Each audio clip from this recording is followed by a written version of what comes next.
What is good, KFS community? We are back for another episode of Casual Fridays, only here on the Knicks Film School YouTube channel. You already know the vibes. Like this video. If you love what you're hearing, comment, share, tell a friend to tell a friend, because we're back once again to give you all the news, notes, and takes of what is going on with the Knicks in the week prior and what is going to go on in the future. I'm Jeff J. And across the way is my brother, the Casual Friday original, XJ. On the other side, ready to talk some Knicks basketball. XJ, the analytical assassin, the man with 1,001 numbers, running them off, ready to let you know what the numbers tell you. XJ, how you feeling, brother? How's everything going?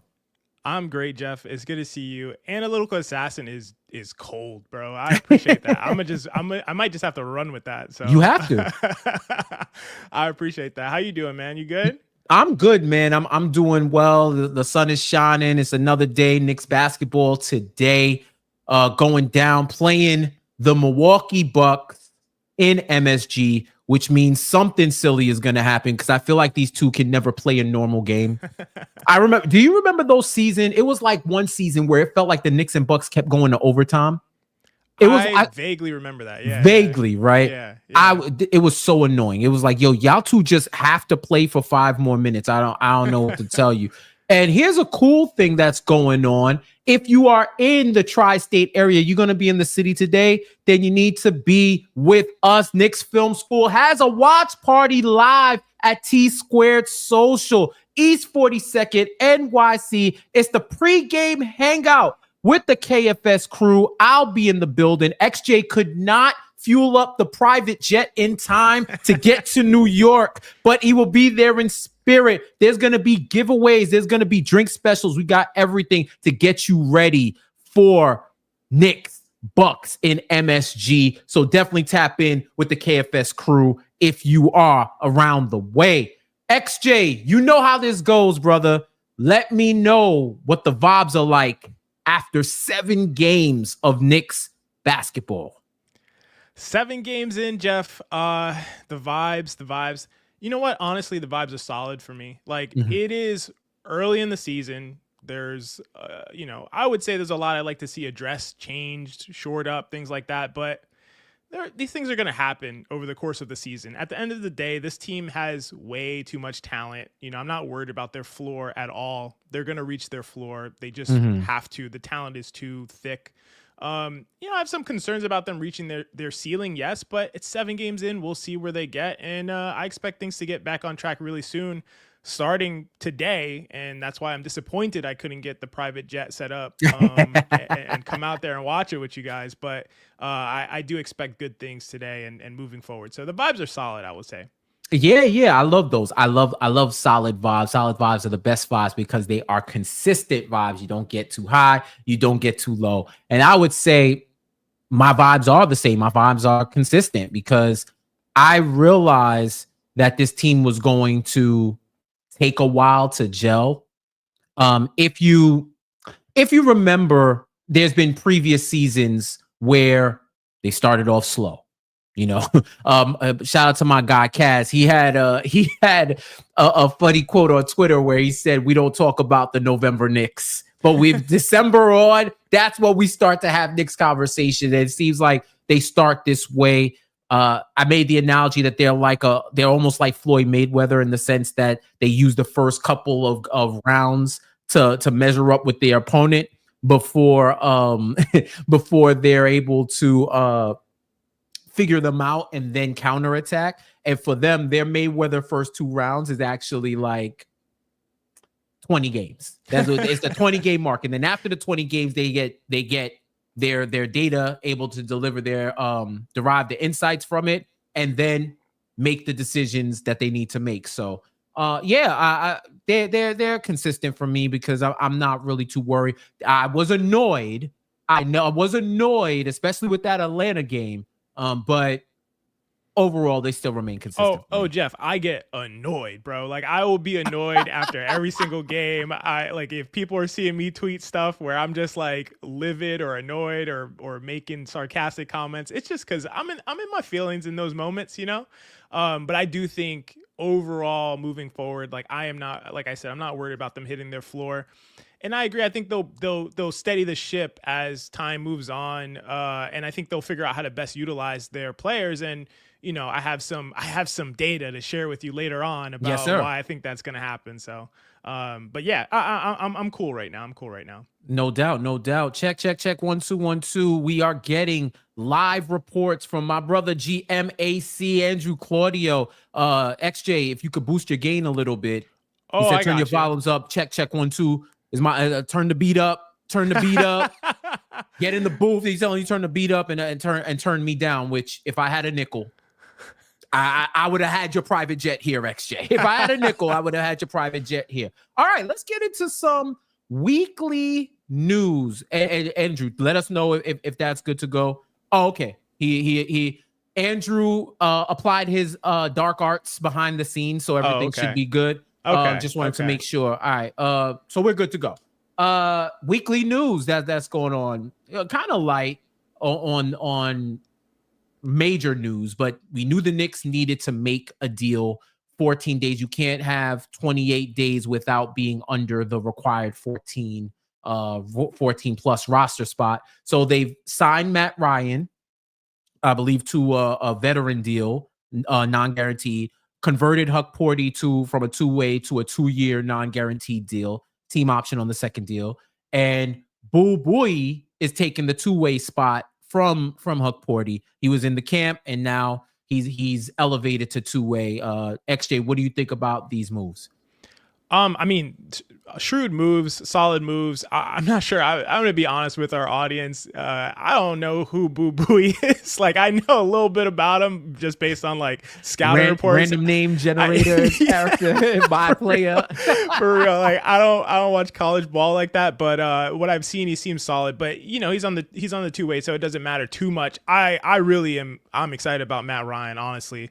Matt Ryan is my type of player in that you throw him on the court, you immediately increase your spacing, you immediately increase your three-point threat. He shot 41% on his career so far on 180 attempts in the NBA, already around 90% from the free throw line. I think he's like 23 or 26. Obviously very low volume, but the guy is a sniper. I mean, we've seen that from his college performance. We've seen that from his NBA performance. He went crazy last year in the minutes that he's played in terms of his shooting. So I'm excited about that. And Huck Porty, I mean, can you complain? The guy is good. He's shown it already. He looks like a steal already, in my opinion, better than Jericho Sims already, and should absolutely be taking his minutes sometime soon. But I mean, you can't complain about what he's performed, the way he's performed so far. So to me, all good things, you know? Yeah. You know what I like? You know what I love about you, XJ? You have spicy takes, but you have the seasoning of numbers to back up your spicy takes. So it's spicy takes with the actual seasoning on it. So I like, for me, I can't give you off the top of my head any type of statistical reason why I think Huck Porty's better than Sims. It's straight eye test for me. He steps on the court and he looks like he knows everything going on. He looks like an NBA player. Low-key gives me Randall vibes when he's dribbling. I don't know if you saw that. Like when That's interesting. He had that post move he tried to pull out against the Cavs. And I said, well, hold up. I didn't know you had that in your bag. And just like the way that he dribbles, like the force with which he dribbles, he has that type of Randall presence within him. Even when he threw that dunk down, it made me think twice, like, whoa, I thought you were just out here grabbing boards, doing all of this, but you may have a bag that's yet unlocked. And this just goes to show how athletics can convert that type of potential that you have into the kinetic energy of efficiency and just overall great play. Like, these are guys who didn't start playing ball until high school. And that's crazy. It boggles my mind how you just picked up the ball one day, like, all right, I'm gonna just start playing, and you're just nice like that. Like, just like, imagine if you started playing in grade school, what would you be now? right? So I'm excited. I think that the Knicks, when it's all said and done, folks will look at Kolek and Dadier and Hukporti as sneaky great picks if they go on the trajectory that we can see so far from their development.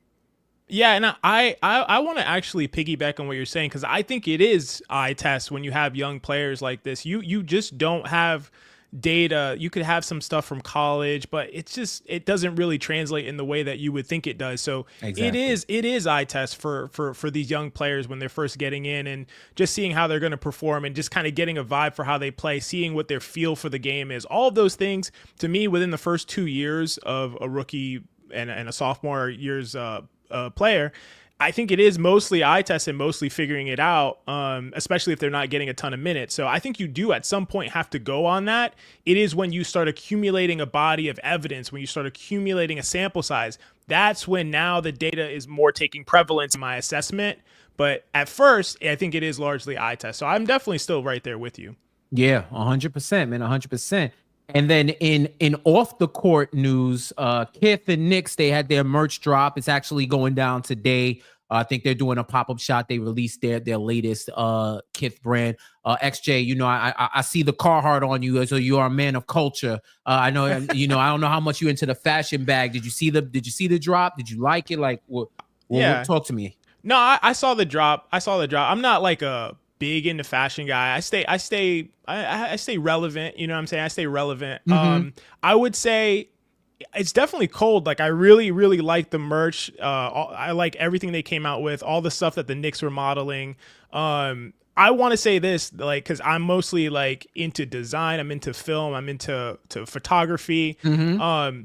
I want to say whoever is doing the photo shoots for these drops, they need to get a bump in pay, because they make it look so dope. Like, they make these guys, like, honestly, maybe Knicks fans are not going to like this. I kind of look at like OG and Mikhail and even Kat as kind of like nerds. Like, I'm a nerd, you know what I'm saying? So I kind of look at them with that same kind of vibe. The photo shoots make them look super cool. Like, I'm like, yo, these guys look crazy. So that, in that regard, the gear looks really amazing. I do want to say this is super shameless though, Jeff. If I'm gonna buy gear, I'm probably gonna buy Knicks Film School merch. Like, I love it. I'm not gonna lie. Like, I love it. You can rep the Knicks and KFS at the same time. Yeah. And our merch is really dope. So that's that. I mean, that's definitely shameless, but that's kind of how I feel about it. No, that's real. That's real. You support yourself, and you can show love and still say, yeah, I'm gonna buy our gear too. You know, I love the Knicks gear, and this is like the first Kith drop that I was able to like participate in before the bots ran wild and took over like Skynet. I liked a lot of the stuff they did. One of the things that I loved about this drop was the logos. The guy that created the alternate logos, he went crazy. I don't know if his rent was due on the 31st and he had to get it in ahead of time, or if it was due at the 1st at midnight, but he went nuts. The fact that the different intricate ways he used the Empire State Building as the eye, there's a couple of those logos. There's one, if you see it, you'll know what I'm talking about. That kind of looks like the bat signal. I saw all the drafts, actually. I saw all the drafts of the logo that the designer did. So yeah. I love design also, and like even graphic design. And when I see artists and watch their process, it just blows my mind. That's like, I'm super nerdy about that when I can see the behind the scenes and see how you created stuff and just how you make logos. Cause I'm somebody who loves alternate logos, and as someone who's been begging for the Knicks, even something as small as get one of these city edition or alternate uniforms that says Knicks on it, not New York. And I'm one of the biggest pro New Yorkers out there. Just Knicks.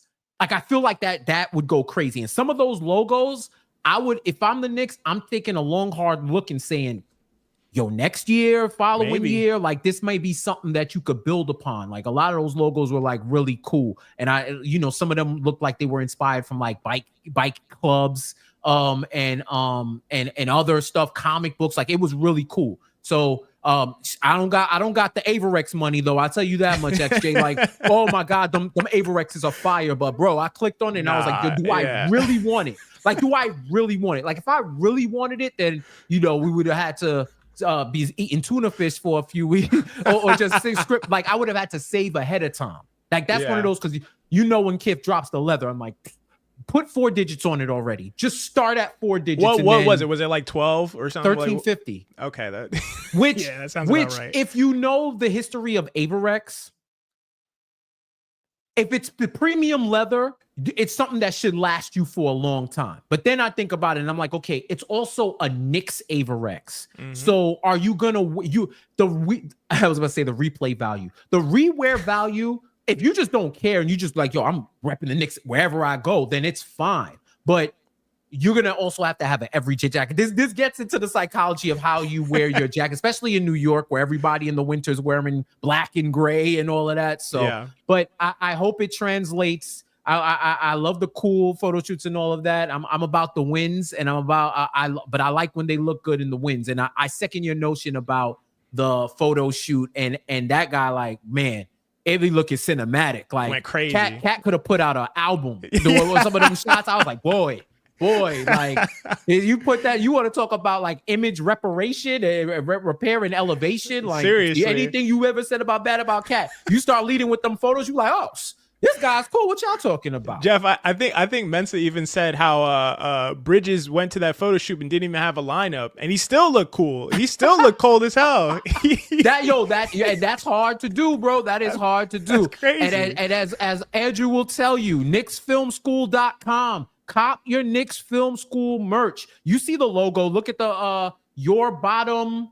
I think it's our bottom right. Stage left, by right. The Knicks Film School logo. That's a cold logo too. I love the new logo, the newish logo, deriving off to the OG logo, and especially in those colors, black and orange. Like you gotta love it. So definitely get in, cop the Knicks Film School merch. You know what it is. You've seen everybody using it. I think I gotta put in 90 days before I'm eligible to get mine. So nah, you're eligible off rip, Jeff. Come on now. They said I'm on probation. They got to put in 90 days. And then I gotta pay twice. I gotta pay double. So it's all good. But yeah, you gonna see more of that soon for sure. XJ, let's get into the Friday rewind. Let's talk about the games before. It was all good literally a week ago when they bludgeoned the Pistons 98-128. Then we go to Houston on the 4th, where they lose 109-97 in a rock fight. In a 12-round rock fight, let's call it what it was, and we're gonna talk about those games holistically, but just going through what the week was, and then the annoying game against the Hawks in Atlanta, 116-121. What do you think we learned, XJ, over these 3 games? Man, I think. Wait, hold on. Before you designed the logo. I did the redesign logo. Yeah, the derivative from the original one. Yeah. Okay, did you bury the lead next to the treasure? Next to buried treasure too? Am I gonna find the one piece in your backyard along with the treasure with the knowledge that you designed the logo? I'm not a pat myself on the back kind of guy, Jeff. I'm just out here dropping data bombs. That's what I'm here for. That's what it is. Yo, shout out, you see. I didn't know, and I gave unsolicited praise. Unsolicited praise. So that shows you. That's the most sincere kind of praise. Exactly. I'm not also a member. I'm also a client. I'm not only a member. I'm also a client. You see what it is. But yeah, XJ. Sorry for cutting you off. No, you're good. I appreciate that. Fire. What do you think we've learned so far over these past 3 games? Yeah, I mean, I want to start with the Hawks game, because definitely, the end was sad, just sad to watch at the end. But I want to say I really kind of like their approach offensively. Like, I think that it showed signs of improvement to me, interestingly, because they finally kind of cut down on the mid-range attempts. Over 50% of their shots came from 3 for the first time this season, which is excellent.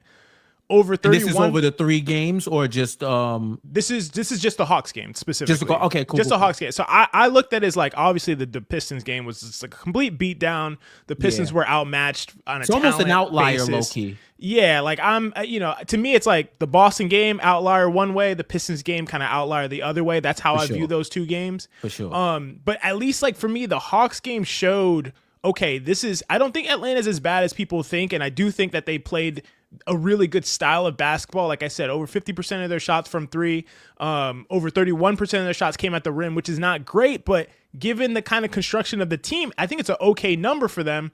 And they also got out and ran a little bit, which we haven't seen that much from this team, which I think, I've been talking about increasing the pace. And I think that that's one way to do it. They just had terrible turnovers and got smashed on the boards. And I'm confident they're going to clean up the defensive rebounding. And I'm confident they're not going to have a bunch of turnovers. Some of the turnovers were like ridiculous, like Brunson getting stuck and just turning around and throwing it to somebody on the Hawks. Like, it was bizarre.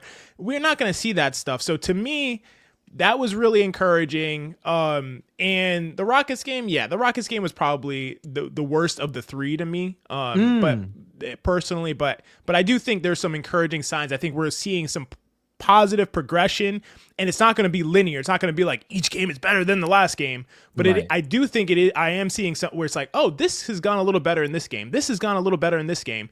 And then at some point they're going to put it all together. So to me, even though there were some tough losses, they lost 2 in a row, I think it's an encouraging week actually in a different way. So you said you were more annoyed with the Rockets game. Like it was more disappointing for you than the Hawks. Why is that? I mean, they just shot so poorly in the Rockets game. Speaking of outliers, I think it was an outlier shooting performance from them. They have such good talent. Like they've been able to kind of skate by and have a top 5 offensive rating just purely on the back of the fact that they have guys who are just making shots. Like they make all these jump shots. It's such an elite jump shooting team. And they just kind of need to be harnessed in the right way. But the Rockets game was really annoying just because they just missed so many shots. I think they had an effective field goal percentage of like 45% or something, which is terrible, like awful, like, worse than rookie RJ Barrett level effective field goal percentage. So to me, that's why that was annoying. I didn't think their defense was particularly good, which may be the primary concern for a lot of people. But, I have some confidence in the defense turning around. But in general, that was the most annoying game to me. The Hawks game I felt like was an improvement. Obviously, the Pistons was an outlier, and they just destroyed a worse team, which is good, and they should do that.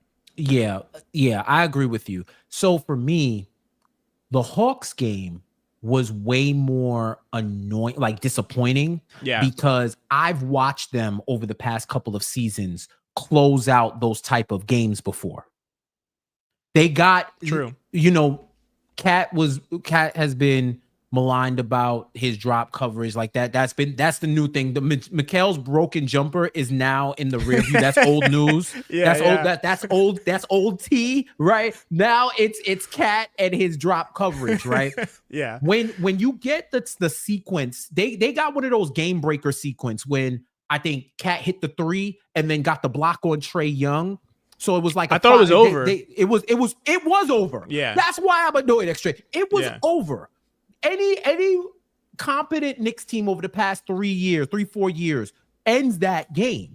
Yeah. And they just started, you know what it felt like? It felt like a team that had won 5 straight games in pickup ball and they were up and then they just start vibing. It's like, it's whatever. You just shooting bullshit, right? You just start shooting bullshit and it's like, all right, I want this 6th win. Because after this, we're going home. We're all quitting as a team. So we need to get this win and we leave the court undefeated. They start throwing up wild shots, just start playing boneheaded plays, and they let Atlanta off the hook. The whole game, I was saying, Atlanta's begging the Knicks to win this game. Some of their shot selection in the 4th quarter, I was shocked that the Knicks didn't pull away and get up by double digits. Yeah. That was because they were missing shots. They had to play from behind. But you had Risa Shea and Johnson and Trae Young taking YOLO threes with crazy. like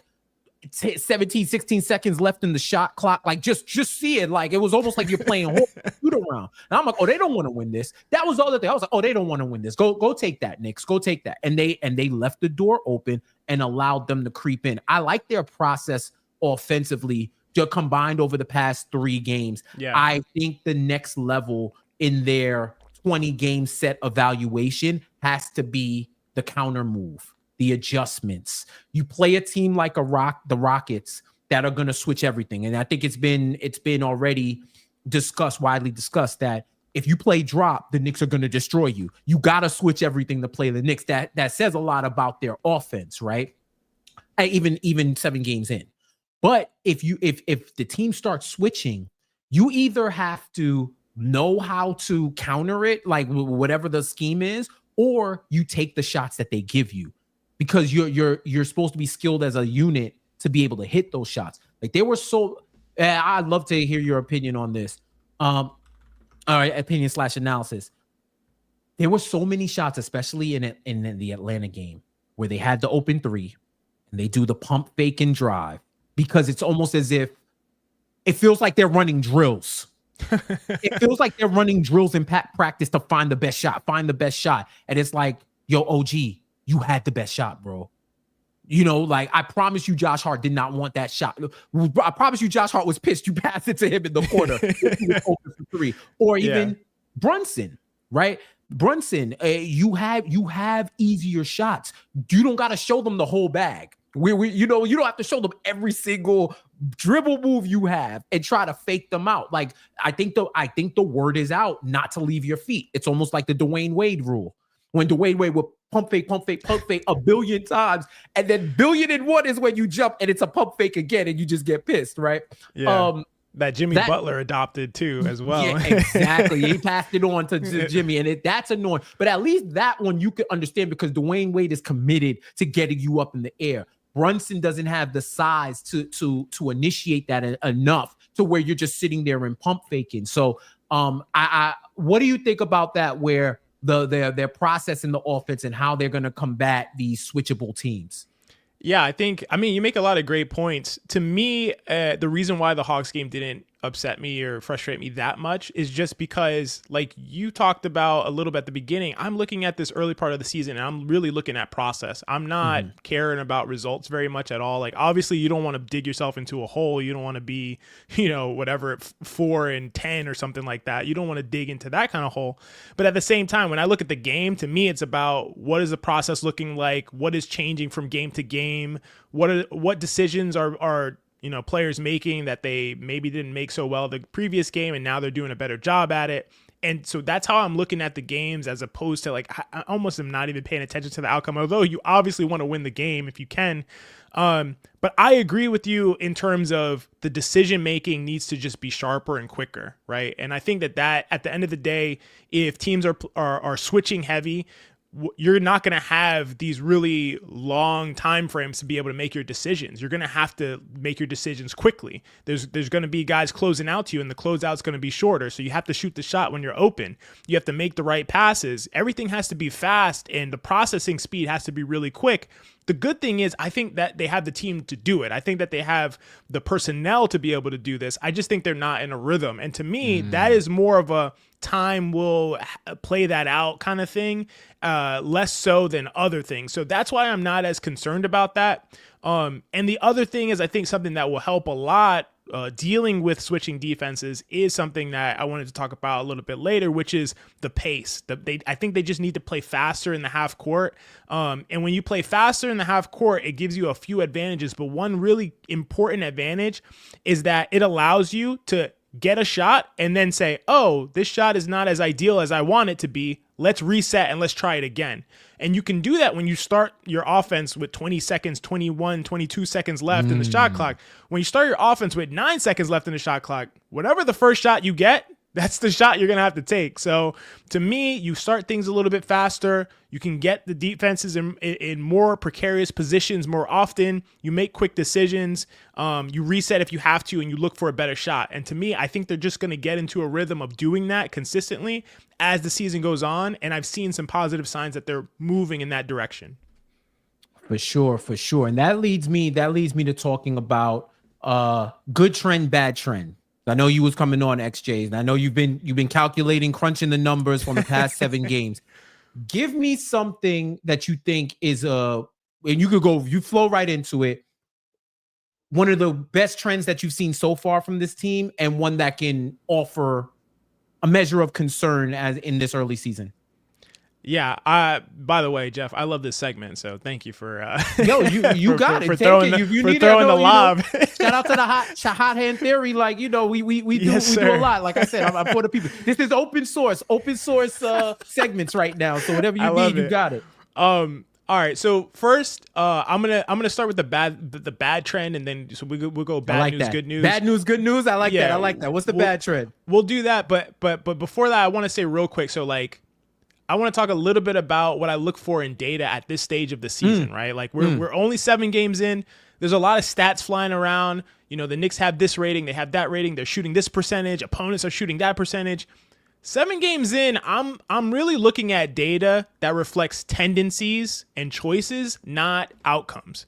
And so what I mean by that is like, if 50% of the Knicks field goal attempts have been 3-pointers, which is obviously not true. I would love that to be true, but it's obviously not true. But that is something I would look at rather than the Knicks are shooting 50% from 3, because and that's more of an outcome. And because to me, like, an outcome at this stage can be reflective of an ability. It can say this is the kind of team we have.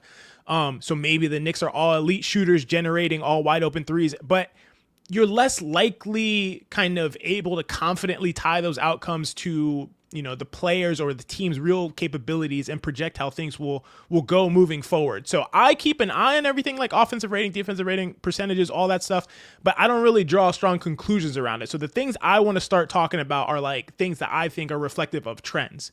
Right. So like, for example, if fourth quarter turnover percentage early on. So if it's low, then that might denote better decision making as the game goes along. Right. Something like that. If there's something that indicates about like their decision making, it's really like process oriented, and we kind of try to derive what is process oriented stat from what is an outcome oriented stat. I'm not really caring too much about the outcomes right now. Obviously, as we go later on, that's going to matter a lot. Like an example, the bad trend that I'm seeing so far is the Knicks' current location effective field goal percentage. So location effective field goal percentage is just like a measure of if the team shot league average from each location on their current shot diet, what would their effective field goal percentage be? Right now, the Knicks are 29th of 30 teams in this stat. So that indicates to me that the offensive success we've seen, they have a good offensive rating. Is probably not super sustainable if nothing about their shot profiles changes, because they're taking difficult shots, low efficiency shots. Of course, the Knicks are super talented. I was just saying they have great jump shooters all across the board, so they can still perform better than the league would on those shots, and we would expect that. But you do want to get more efficient shots on a regular basis. You don't want to be 29th of 30 teams in getting efficient shots in terms of the location you're shooting for. So to me, that is the one bad trend that's indicative of a process thing, indicative of like a behavior as opposed to indicative of an outcome that I think that they need to change. And I think they will change their shot diet as things go on. So that's the biggest thing to me in terms of the bad thing. So I don't know if that's you want to react overall, to that. So that's overall location EFG, not taking it from specific locations. Exactly. So being 29th of 30, I would assume, I would conclude that they're shooting below EFG from the locations total, right? It's not even what they're shooting. It's not even what they're it's just like where they're shooting from. So like basically you want to take more shots at the rim. You want like a lot of shots at the rim because most people, when they're close to the rim, they shoot high percentages. Right. Or you don't want to shoot a lot of shots from the mid-range because the league average shooter from the mid-range is not an efficient offense. So basically it's just location EFG is just saying, where are you taking the shots from? That's all it's saying. It's not saying what your percentage on them, because the Knicks actually are shooting a really high percentage on really difficult shots, which is that's very promising because it's like these guys are super talented. We have this collection of talent where they can take these really low efficient shots and make them at a high rate right now. Like that's amazing. But you do want to get better types of shots and their shot diet needs to improve. I that's actually something we saw from Julius Randle. Julius Randle, when he came back, when he had a really terrible season, I don't remember what year it was. He had an awful season, came back the next year, was so improved, and everybody's like, how is he so much better? It really is just because he was just taking better shots. He wasn't different as a player. He was just like, let me stop taking these shitty ass shots. Let me get to the rim. Let me get to the bucket, or let me hit shots from the perimeter in terms of 3-pointers. And doing that made him a lot better. And I think we could see the same thing from the Knicks as the season goes on. Right. So if I'm to understand it, then it's more so the quality of the shot, right, and how they're overall, how efficient they are. So a DeMar DeRozan team would probably be in the middle of that because he has a good percentage from 2. Right. So would they be lower because because it's not so much taking them, it's the frequency in which you're making less efficient shots. It's just taking them. It's just how much you're taking them. Yeah. So you hit it on the head. Actually, you said a DeMar DeRozan team. The guess who's number 30 in this list? Kings. The Kings are at the bottom of the list. So you hit it right on the head. It's just the location. It's not how well they shoot, because of course DeMar DeRozan can take shots from the mid range, and he's going to shoot a better percentage than most of the league is going to shoot on that shot. It's still not a super efficient shot. So you would like to get better efficiency shots if you want to have a really high and sustainable offensive output. So that's really all that's trying to read into. And that's all that I think the Knicks can improve there. I don't think they have to get to like the top 5 or something, but you get to the middle of the pack. Boston's only like middle of the pack in terms of that stat, because they take so many threes. They don't get to the rim as much, but they're so efficient with the shots that they take that they can be there. But I think the Knicks will elevate that. I don't think they're going to be a Sacramento or even like a Phoenix team where they're really bottom of the league in the location shots that they're taking. No doubt. All right. So what is your good stat? What's your good trend? Yeah, so a good trend that I'm seeing, this is going to sound weird because it doesn't sound good, but again, I'm looking at outcomes here, but I'm looking at it in a specific way. So Karl Anthony Towns is currently shooting 46.7% at the rim. That is horrible. And he's currently taking only 4.7 3-pointers per 75 possessions, which is his lowest since 2018. This is his lowest since 6 years ago. The reason why those are good trends to me is there is no way Karl Anthony Towns is going to shoot 47% at the rim. And we've seen him play at a really high level, be the Knicks' best offensive player through 7 games, while shooting one of his worst percentages, his worst percentage of his entire career at the rim. He is going to increase that rim percentage by like 20 percentage points. And that is going to change a lot for the Knicks, that he is going to be able to create a lot more threes as he starts to finish closer to the basket, as he starts to become more of a consistent efficiency threat from there.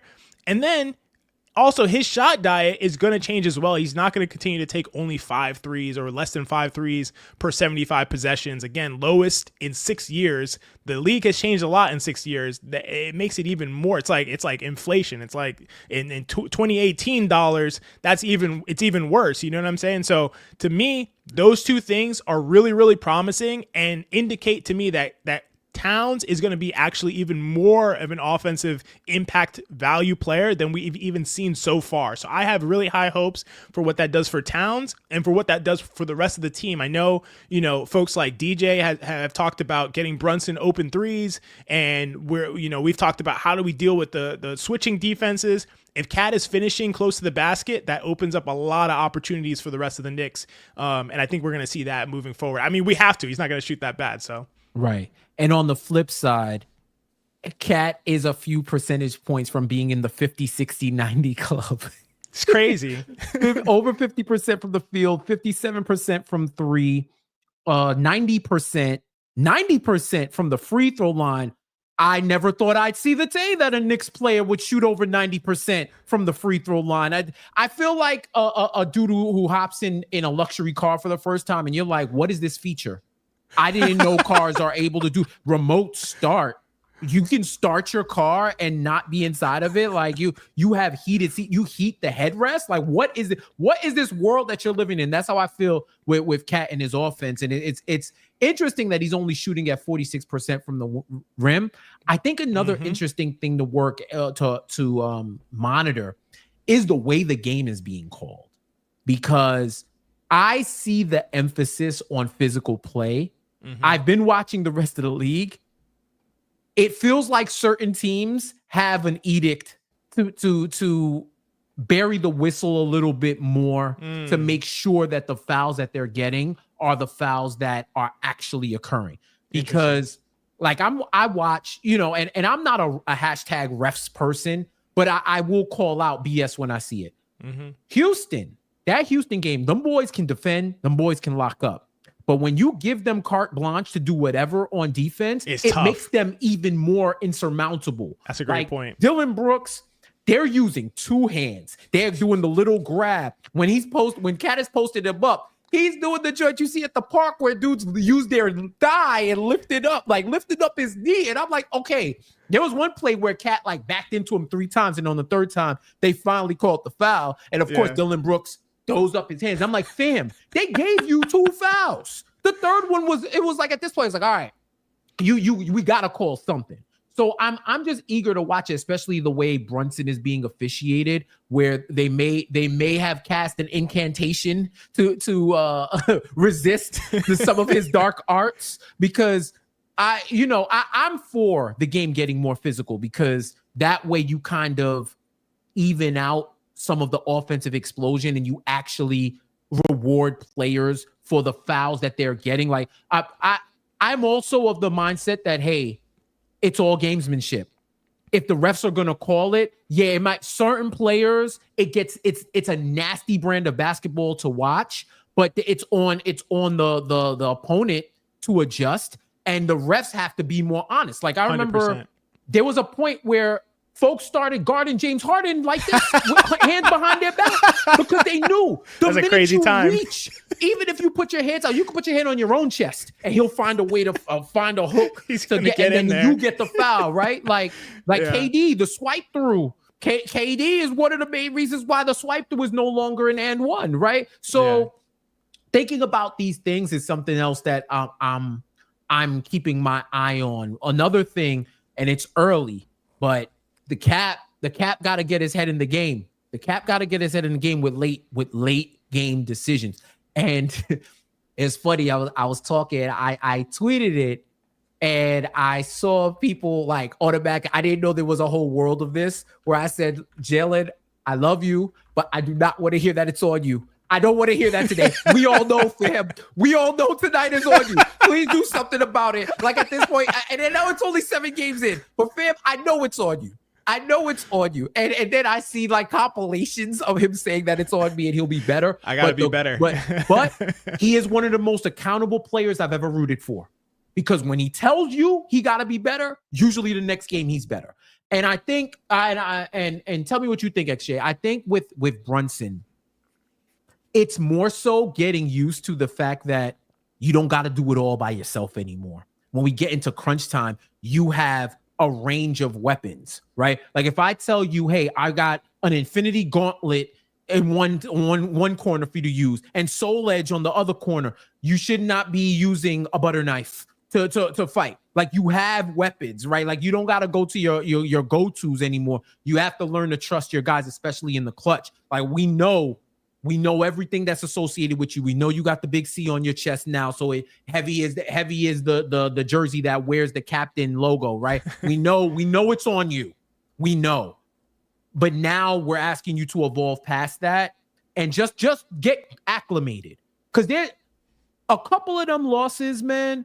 I'm looking at Cat literally. Bro, I don't know. I've watched Cat. I haven't watched him extensively because he was in Minnesota, right? Like I can't say I watched like 50, 60 Cat games in a season, right? Other than what's been national and in playoffs and stuff like that. But early on in this season, it looks like he's playing basketball with his little brothers out there. It looks so effortless that he could do what he wants. It's like he grabs the ball and he makes a quick decision, and whatever it is, he's going to do. But it looks like for a second, the game slows down and he's just picking what he wants to do, and he does it. Whether or not he scores, he's still able to do it. So if you have a weapon like that, especially a weapon that you've transformed your offense for, I think you got to utilize him more. I said it to y'all in the KFS group chat. I love when you drop something and then they come back the next game and they literally do everything that you said. Like, I'm not even on it like that, but I just laughed because that was before the Pistons game where I said Mikal should be initiating more. Cat should probably be playmaking. He can unlock more in his passing game if he starts to play make more. But I'm thinking about it like, okay, Mikal has experience doing it. He can alleviate some of the pressure for you, let you go off ball, maybe get you some catch and shoot threes, maybe get some better matchups for you so that you can go to work. And I think one of the main goals should be that Brunson gets easier shots so that he's able to have gas in the tank to hit the harder shots down the line. So this is part of that acclimation process that you were talking about, where he just has to read the game late better than how he's been doing it so far. I have confidence, but I'm just saying, we talk about trends, early trends. It's happened too much consecutively for my liking. You made so many good points, Jeff, on that. Like so many good points. I'm going to see if I remember the main ones I wanted to touch on. So first, about Bridges. I think Bridges is really being underutilized right now offensively. Like, to me, you bring in Bridges not just because he is a clone, if you will, of OG. I don't think he's a clone of OG. I think he brings a lot of different things to the table than OG brings. OG is, in my opinion, top 2, top 3, top 4 perimeter defender, off-ball defender in the entire NBA over the past 5 years. To me, that's the guy. OG is excellent. Bridges is excellent. Bridges is not OG defensively. There's levels. But at the same time, Bridges can do things offensively that OG can't do, and you have to take advantage of that. In my opinion, when you have the opponent's best defender on Brunson, that's an opportunity to say, oh, let's go to our secondary creator, because guess what? We have Bridges who can take your second best defender, not your best wing defender or not your best perimeter defender, your second best defender. And then, oh, guess what? He has guys shooting all over the court. So he can have Brunson in the corner. What if he has Brunson, one of the best catch and shoot shooters in the world, spotting up in the corner, running pick and rolls with Towns with OG in the other corner, or pick and rolls with Josh Hart with Towns spaced out above the wing. So to me, there's a lot more variation they could add to this offense. It doesn't have to all run through Brunson. I also agree with you that Brunson needs to change his approach. I think he needs to just approach the game a little bit differently. I know he's a scorer for his point guard, and I don't think he needs to not be that. I think he just needs to be more diligent about understanding court mapping, the Nikola Jokic. I know where everybody is at all times. I know where they're going to be. He needs to get more diligent about that. Because we've seen him miss some passes. I mean, in the Hawks game, the big one that people were seeing was, he's driving, he's got 2 on the ball, Cat's wide open, and he doesn't even look in that direction. So you got to kind of know where everybody is, and that is, I don't want that to take away from his ability to score, but it feels like he's kind of trying to, hammer a square peg into a round hole. Like, I'm gonna get these buckets. It's like, buddy, if they're swarming you like that, give it up, and to me, again, these are things that are going to get ironed out, because I would say Brunson's underpassing, but guys like OG are overpassing, and we need to find an equilibrium for each of these players. But to me, from an approach standpoint, I do want to see Bridges do a lot more. I looked up some data yesterday. I don't remember exactly what it was, but I know that Bridges was bottom. He was 6th or 7th in touches per game, how long he had the ball every time he touched it. Basically, Bridges is only catching and shooting. He's not doing anything else. And I need Bridges to do more off the dribble, because that is part of the reason. That's part of his value. And to get his most impact, he has to be able to do the things that makes him his best self. And being able to attack worse defenders in a great spacing environment is something that Bridges can absolutely do and be a better impact player. So those are some things that I want to see. But like I said, you made a lot of great points, but those are the ones that stood out to me the most. Yeah, for sure, man. Yeah, for sure. I think about it, and I wonder if it's almost the adjustment period is almost due to embarrassment of riches offensively, because they're used to a couple of guys being the main scorers and everybody else getting in where they fit in. I think they're making a concerted effort to make sure everybody gets their touches and goes off. The fact is, though, few teams have achieved that type of synergetic balance where like how they're all scoring in double figures, where they went like 5 straight games where everybody, I think it's still continuing where everybody has scored in double figures, right? I think that's cool, but there's nothing wrong with riding the hot hand. Like when OG was going off that game, yeah, keep working it for him. Make sure that it's within the flow of the offense so everybody else doesn't get stalled out. But yeah, you go with the advantage and you work that until it's not working anymore, and then work everybody else into it. I think they're going to have to really work on crunch time, because they legit have, I think, 3 people who could make something happen by themselves in crunch time, in Bridges, Cat, and Brunson. Then you have Hart, who's a elite disruptor, who will make something happen to open it up for somebody else or grab your offensive rebound. And OG, who's quietly developing more of an offensive game, or at least showing us more of his offensive game. And the Kawhi comparisons are hilarious because I see it. I see like the little push off before the mid-range shot. It's like you could tell when Kawhi came to Toronto, him and OG put in some work together. Like OG saw it. And he has that type of bag where he doesn't really have a lot of handle, but for him, he doesn't need it because he makes decisive moves and then just goes up. Like it's no frills, but it's effective. Yeah. That too. He's super strong and effective. And I think also it's going to help when Precious gets back. Precious should be imminent, at least a week or 2 away, depending on how his hamstring looks. Because he's still walking around. The hamstrings are funny. But that happened a month ago, almost to the day. I think maybe a little bit more. It's been a month. So they said they're going to reevaluate him. Maybe they try to give him a couple more weeks. Maybe you see him, what was it, the 8th?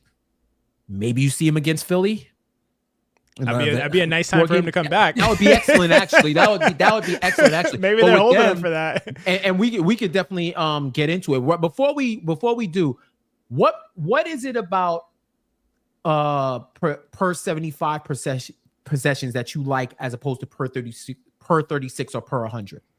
Yeah, it's a good question. I mean, there's not a ton of difference between per 36 and per 75. To me, I just go with per 75 possessions. I always like to look at possessions because different teams have different pace, right? So obviously the Knicks are rock bottom in pace, like 95. So the Knicks have like 95 possessions per game. And then I don't know what the top team has, but it's a big difference. So to me, it's just pace adjusted. So that's why I look at possessions. And then I go with 75 because players are probably playing, 75 possessions per game. They're not going to play 100 possessions, which would be like a full game. Josh Hart did. Well, maybe Josh Hart I'll look at. He probably played over 100%.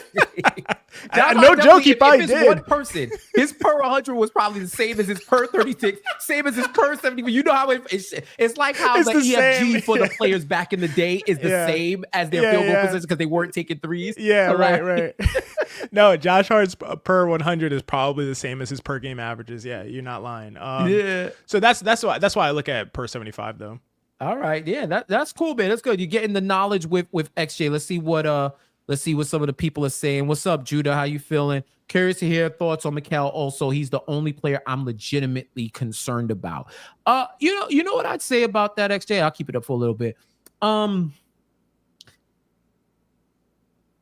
He's kind of getting cooked as the point of attack. No joke. Getting cooked, like to the point where I don't know if they oversold it or Mikal is like, I mean, I got up, but y'all making it seem like I'm locking everybody down. Like that's not happening. But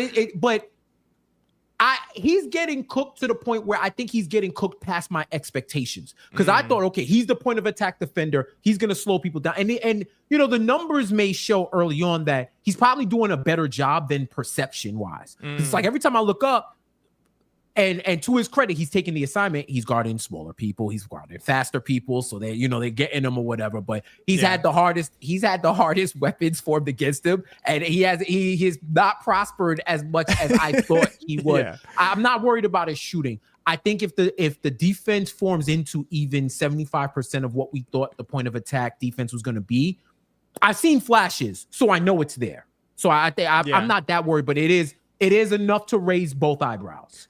I'm going to agree with you. I think that's where I'm a little bit more concerned on that end for Bridges.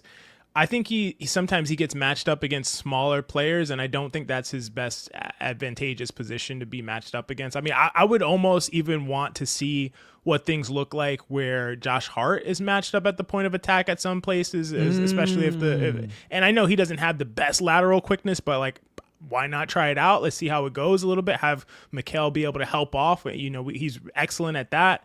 But that is the space where I'm a little concerned about him. I'm not concerned about him offensively. I just want him to get more reps. I want him to get more touches. I want him to get more pick and rolls. I want him to get more on ball reps. Like, let's let him loose a little bit.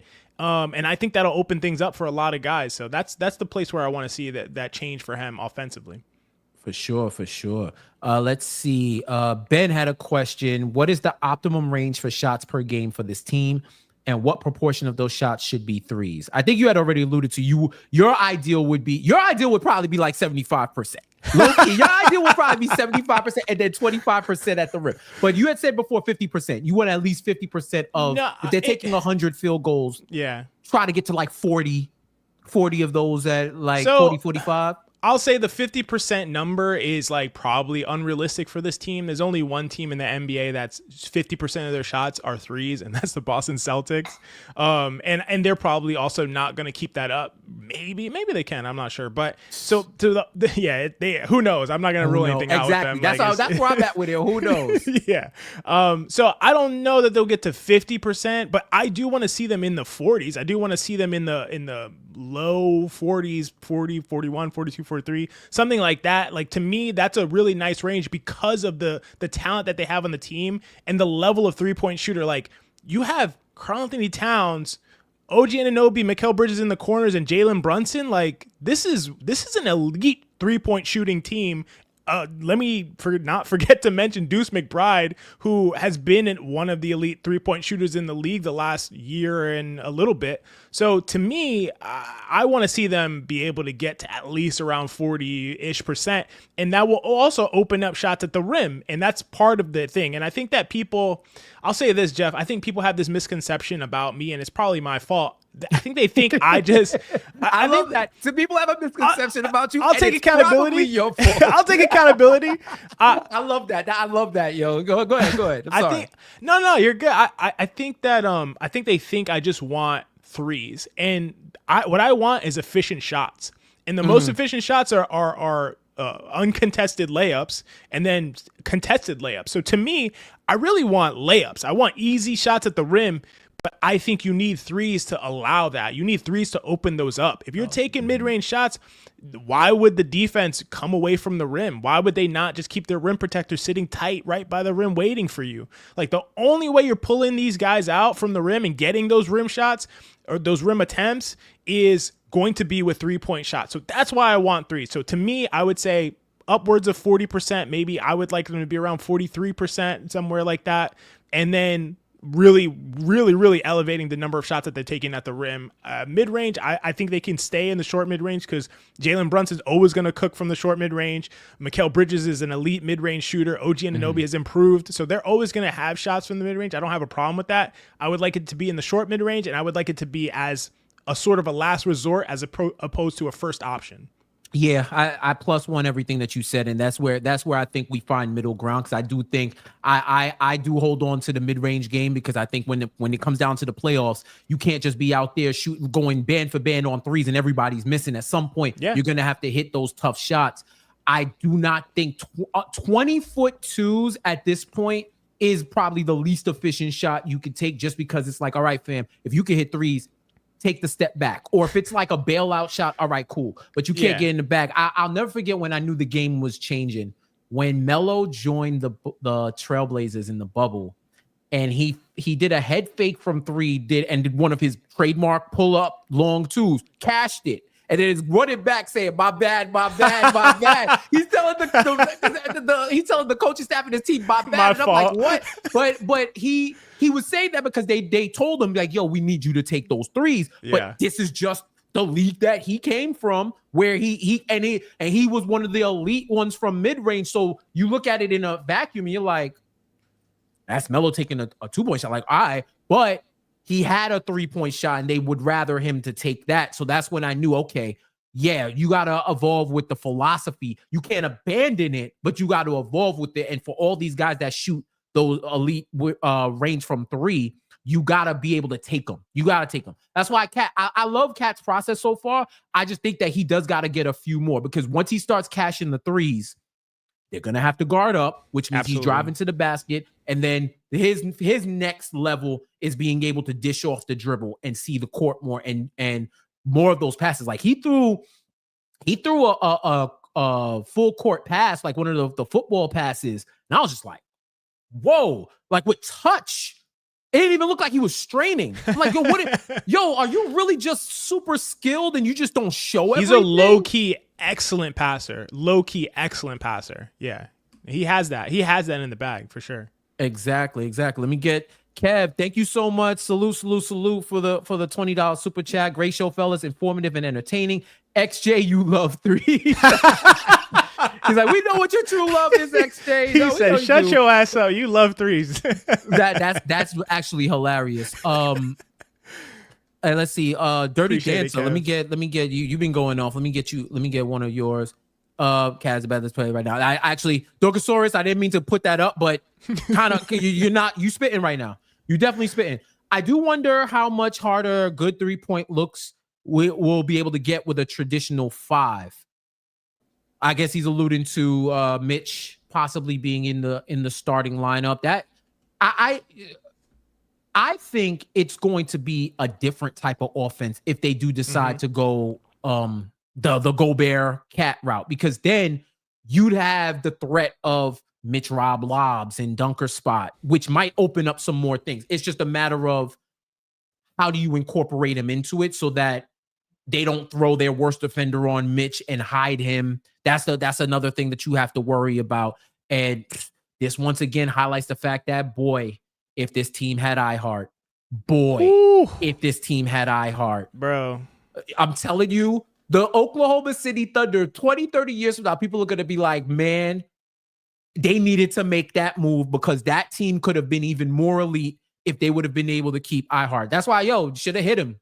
Should have let him punt the year, hit him, and sign up to that $10 million contract. But it is what it is. Shout out to him though. He earned that contract, and I hope he gets better from his fractured hand, and he does good things for them. Just not against the Knicks. Absolutely. Let's see. We got anything else? Let me see. I saw one. This is a good one for Judah.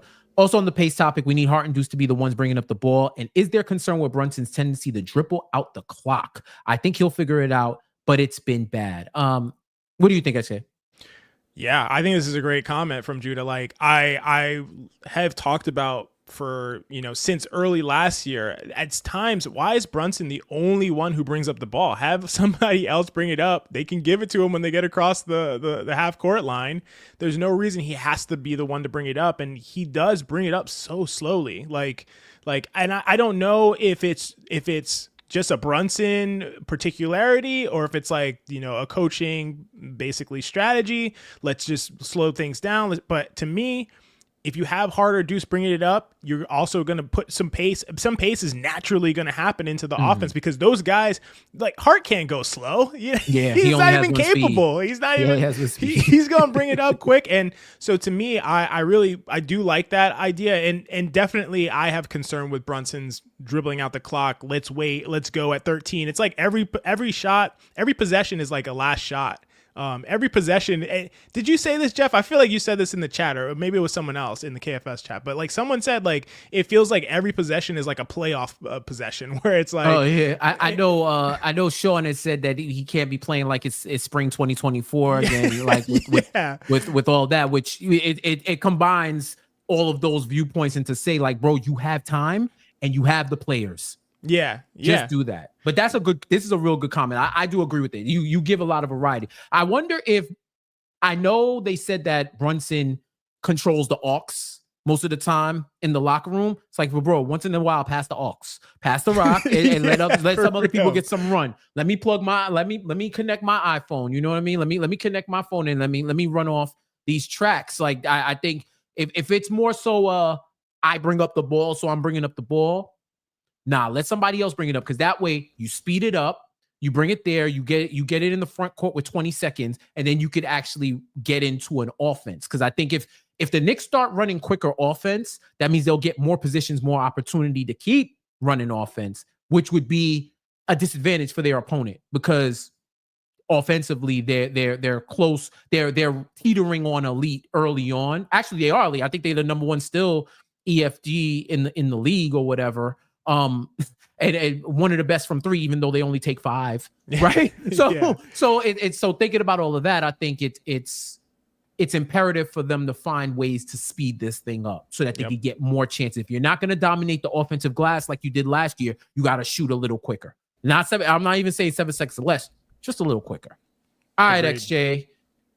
We got Milwaukee at home, Indy and Philly in a 2-game road trip, and then Chicago at home to close out this 4-game swing before the next casual Friday. What do you think, just thinking early on, what do you think is a reasonable record prediction-wise? I mean, I think they can go anywhere from, honestly, I think they could go anywhere from 1-3 to 4-0 in this stretch. Exactly. I got them at 3-1 personally.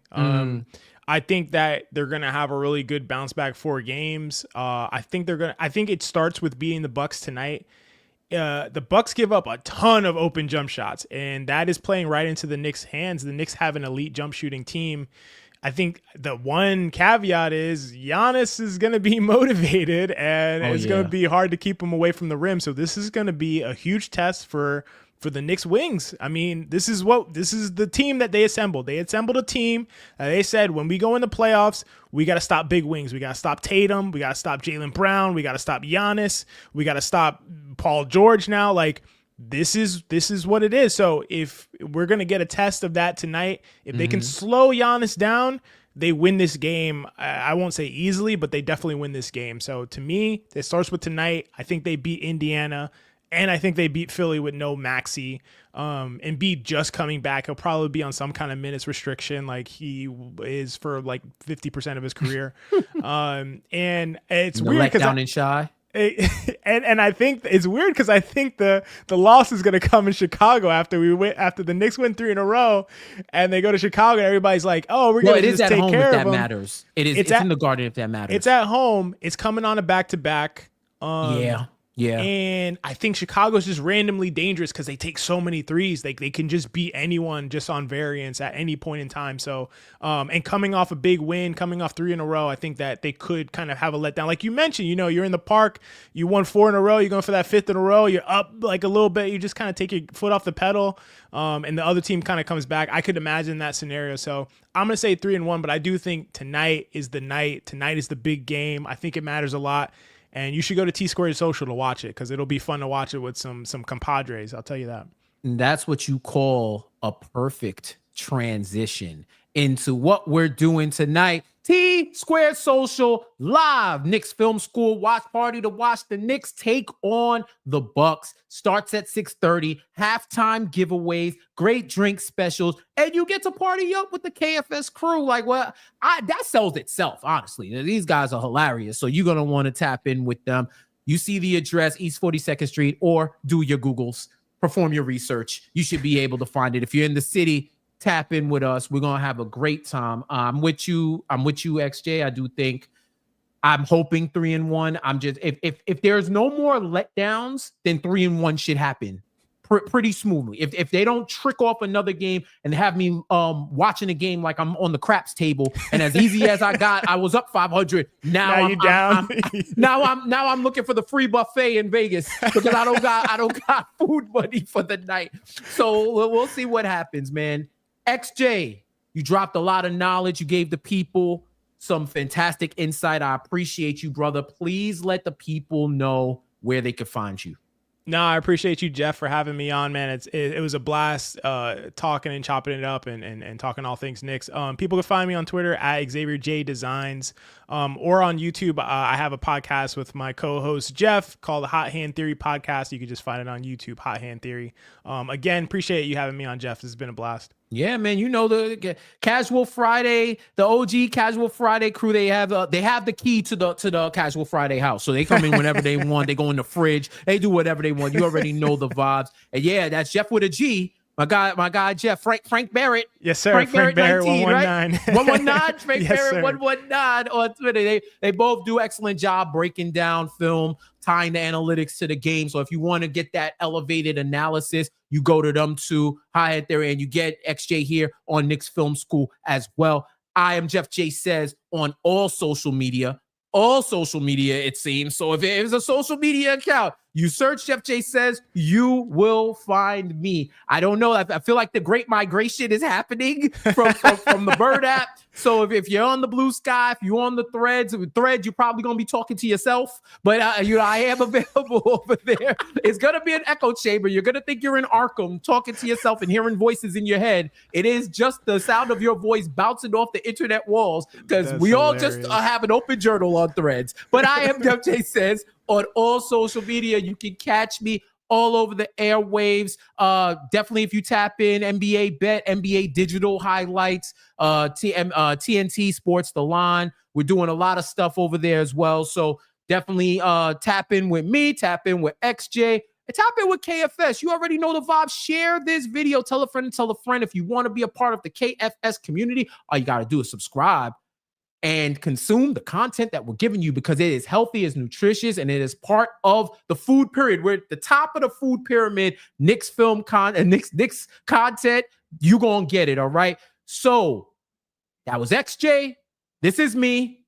And thank you for watching another edition of Casual Friday Live. Y'all enjoy the rest of your weekend. Go Knicks.